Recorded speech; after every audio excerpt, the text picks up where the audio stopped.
Section 1. At first glance, the drawing looked like something that would end up proudly pinned to a family refrigerator.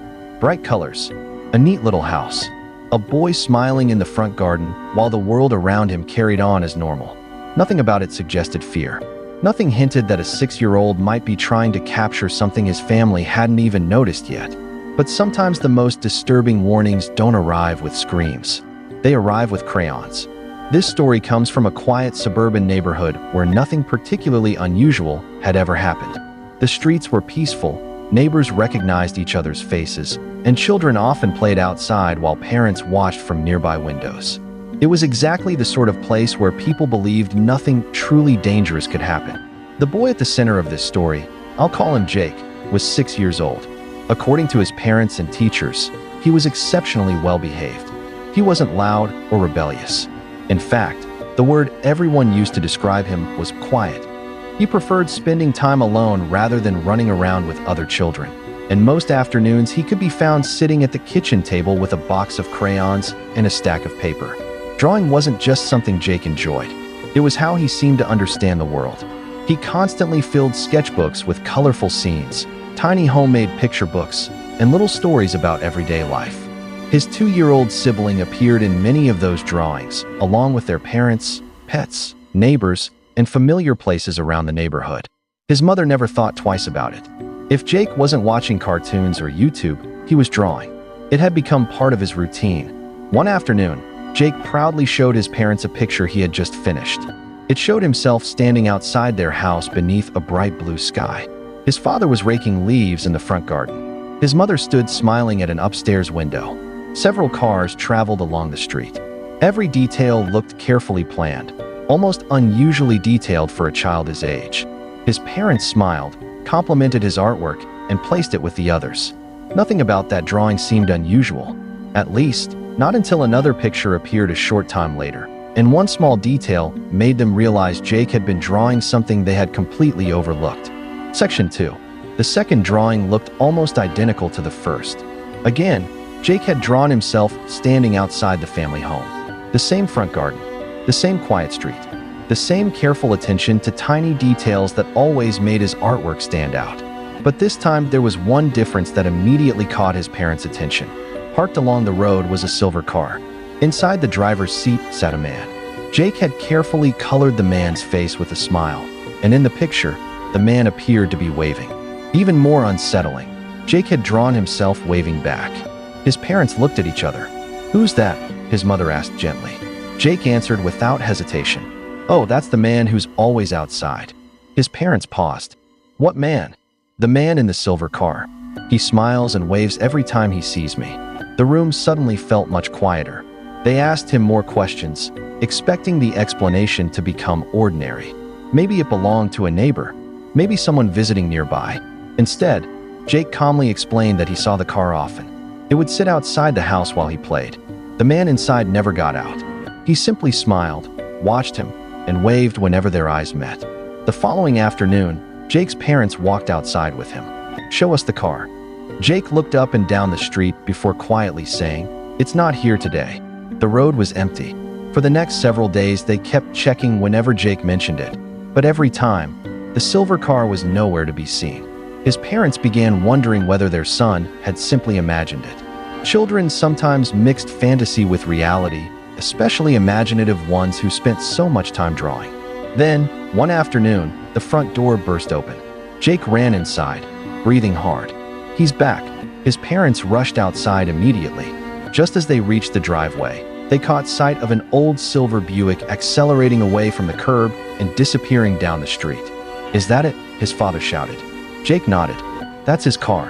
His parents recognized none of the vehicles belonging to their neighbors, and they knew with certainty that this Buick wasn't one of them. Their concern turned into something much more serious. That evening, they knocked on every door along the street, asking if anyone had ever noticed an old silver Buick parked outside. Every neighbor gave the same answer. No, none of them had seen it. Yet somehow, Jake had. Section 3. After that, everything changed. Jake was no longer allowed to play outside unless one of his parents stayed with him every second. What had once been ordinary afternoons in the front garden became carefully supervised moments filled with quiet anxiety. Days passed. The silver Buick never appeared. Little by little, life started feeling normal again. Jake continued drawing. His younger sibling played around the house.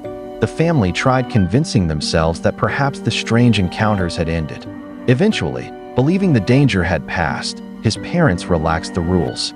Jake was allowed outside by himself again. Then came the afternoon that erased any remaining doubt. Jake hurried back through the front door with an expression his parents had never seen before. He wasn't crying. He wasn't screaming. He simply looked frightened. The man came back. His father stood up immediately. "What happened?"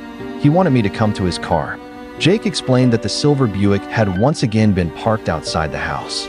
This time, the smiling man hadn't just waved. He had motioned for Jake to walk over.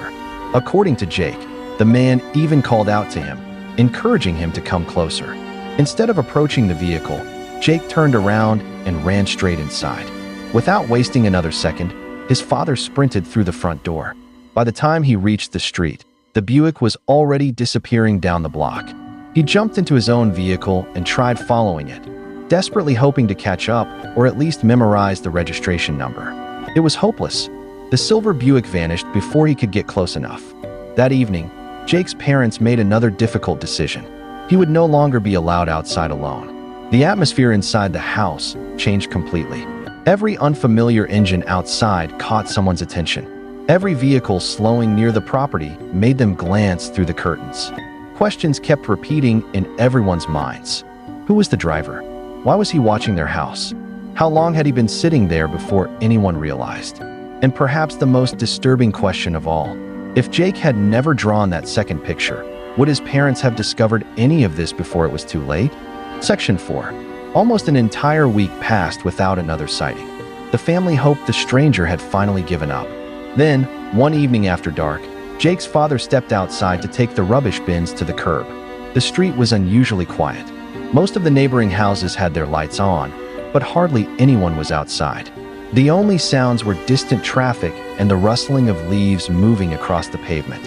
As he looked across the road, something instantly caught his attention. The silver Buick.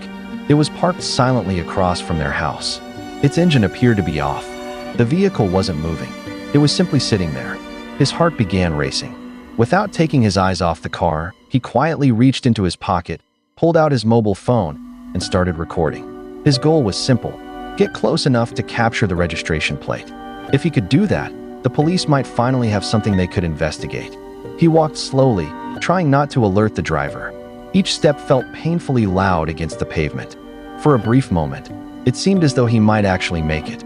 Then the Buick's headlights suddenly came to life. The engine started instantly. Whoever sat inside had noticed him. The car accelerated away before he could get anywhere near the rear of the vehicle. He ran to his own car and immediately gave chase. Again, the Buick disappeared. No registration number. No clear view of the driver's face. Nothing. When Jake later described the man once more, his story never changed. The stranger always smiled. He always waved. And during their last daytime encounter, he had repeatedly motioned for Jake to walk over to the vehicle. The thought became even more disturbing after his father realized something else. The man hadn't only been watching during the afternoon. He had been sitting outside their home after dark as well. If someone was willing to spend evenings parked across from a family's house, silently observing, how many times had they done it without anyone ever noticing? Section 5. Fortunately, Jake never accepted the stranger's invitation. Instead of walking toward the silver Buick, he trusted his instincts, turned around, and went straight inside to tell his parents exactly what had happened. That single decision may have changed everything. Jake's father saved the video he had recorded that night and took it to the police, hoping it would finally provide enough evidence to identify the vehicle. Unfortunately, the footage wasn't clear enough. The registration plate couldn't be read. Without a usable plate number or a confirmed identity, there was very little investigators could do. Determined not to give up, Jake's father spent the following days knocking on doors throughout the neighborhood once again. This time, he wasn't asking whether anyone had seen the car. He wanted security camera footage. House after house, he explained the situation, hoping one camera had captured the Buick driving past clearly enough to reveal its registration. Nothing useful appeared. No camera had recorded a readable plate. No neighbor recognized the vehicle. No one knew who the smiling man was. And then, as suddenly as the stranger had appeared. He stopped coming. The silver Buick was never seen outside the family's home again. But the questions never disappeared. Why had the man repeatedly chosen that house? Why had he watched a 6-year-old child from inside his car? Why did he continue returning, even after the parents became suspicious? Most unsettling of all, why was he still sitting outside long after dark, during hours when there was almost no chance Jake would even come outside? Those answers remain unknown. The events took place relatively recently, during November of 2021, making the story feel far less distant than many people would like to believe. Somewhere, the man who repeatedly smiled and waved from an old silver Buick was never identified. Jake's family never learned what his intentions truly were. Perhaps the drawings were nothing more than a child documenting what he saw every day. Or perhaps those innocent-looking pictures served as an early warning that prevented something far worse from happening. Even now, whenever Jake's parents look back at those crayon drawings, they no longer see colorful pictures of a happy afternoon. They see the first clues in a real-life mystery